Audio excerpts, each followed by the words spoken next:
Galera, vamos de previsão do capítulo 305 de Blue Lock. Não teremos pausa, vamos continuar. E esse capítulo é bem sugestivo. O nome do capítulo é X23. O X eu não sei, mas o 23 com certeza são os jogadores convocados. O que eu acho que vai acontecer nesse capítulo? Eu tenho duas apostas e eu vou contar aqui na previsão pra vocês. Eu sei que tá saindo uma imagem, acho que toda quinta, ou enfim, toda sexta-feira, mas eu gravo antes, tá? Esse conteúdo, então eu não sei o que vai acontecer. Eu gravo às cegas logo depois que eu gravo a review pra vocês. Então, dito isso, confere a descrição, curta e compartilha esse conteúdo, vamos continuar crescendo, me ajuda a chegar a 30 mil seguidores. Estão chegando, falta pouco mais de 1000, então eu conto com a inscrição de vocês que não são inscritos, beleza? Checa a descrição, Discord, promoção de mangás e muito mais.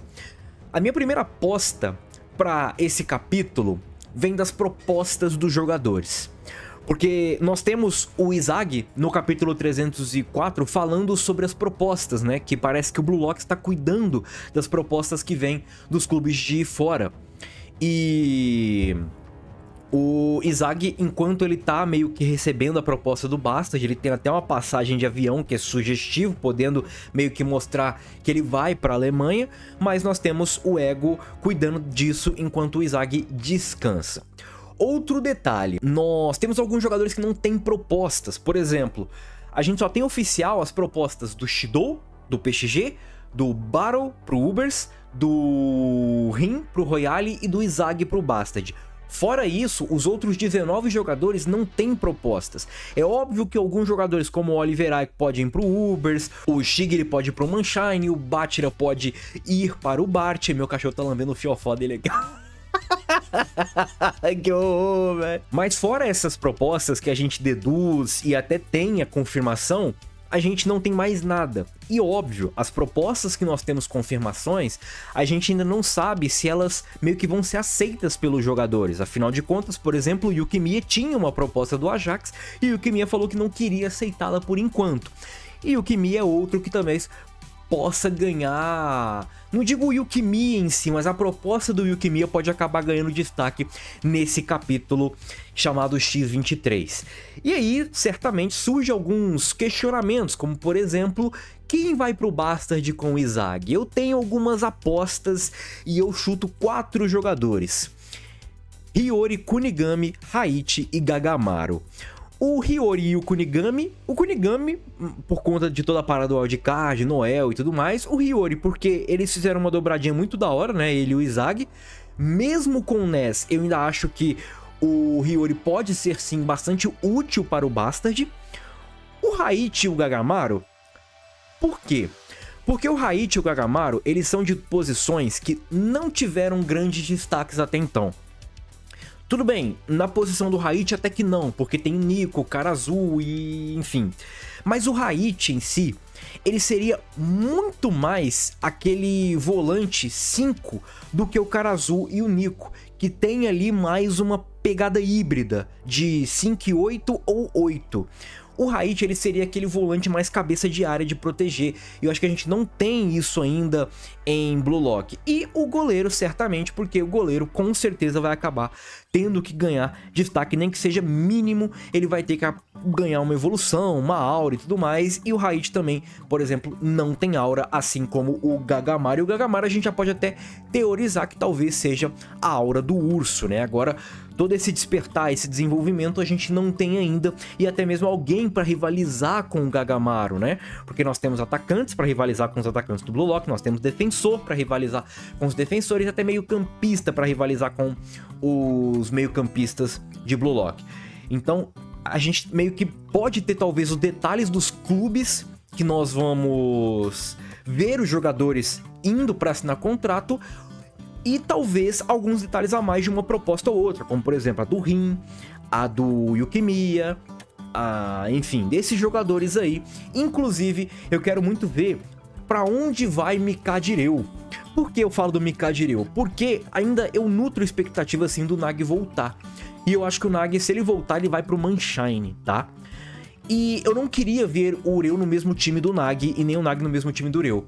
Então eu ainda tenho talvez uma expectativa que o Uriel acabe podendo ficar na Premier League, mas ele vá para outro clube. A proposta que ele recebeu de primeira foi do Arsenal. Isso seria bem interessante, ele indo para outro clube da Premier League, uma liga boa e um clube grande, e o Nagy acabando ficando, né, em outro clube do mesmo país, da mesma liga.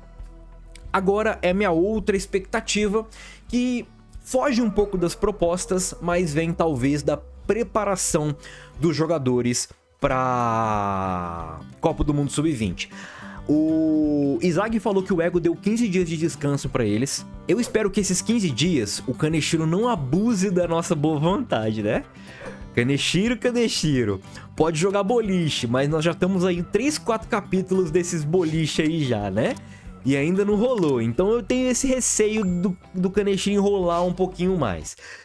No entanto, eu tenho uma expectativa de começar o quanto antes, porque foi assim, né? As férias ali da primeira oportunidade, não durou tanto tempo. E eu tenho essa expectativa de Empate Ego já no próximo capítulo, no máximo 306, começar a meio que explicar como é que vai funcionar ali o treinamento deles para a Copa do Mundo Sub-20. E eu acho que vai ter um recrutamento, vai ter um torneiozinho ali entre os jogadores do Blue Lock.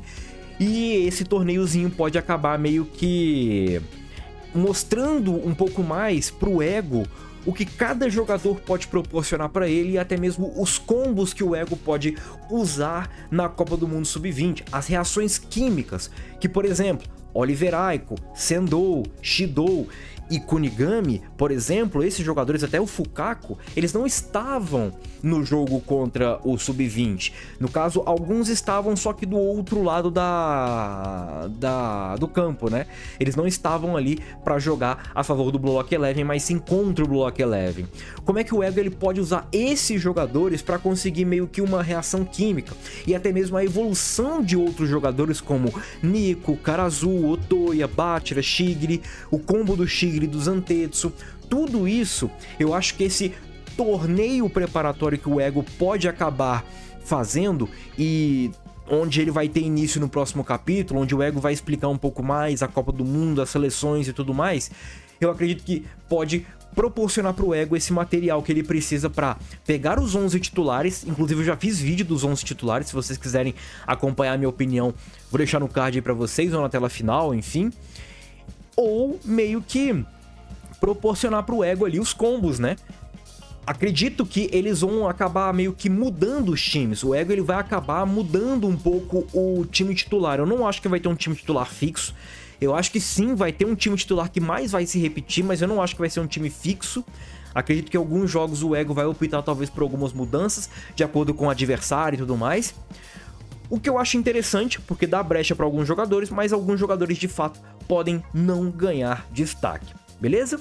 Então, essas são as minhas apostas. Vídeo de previsão é mais troca de ideia mesmo. E, enfim, vou ficando por aqui. Tamo junto. Comenta aí o que vocês acham e é nóis. Fui!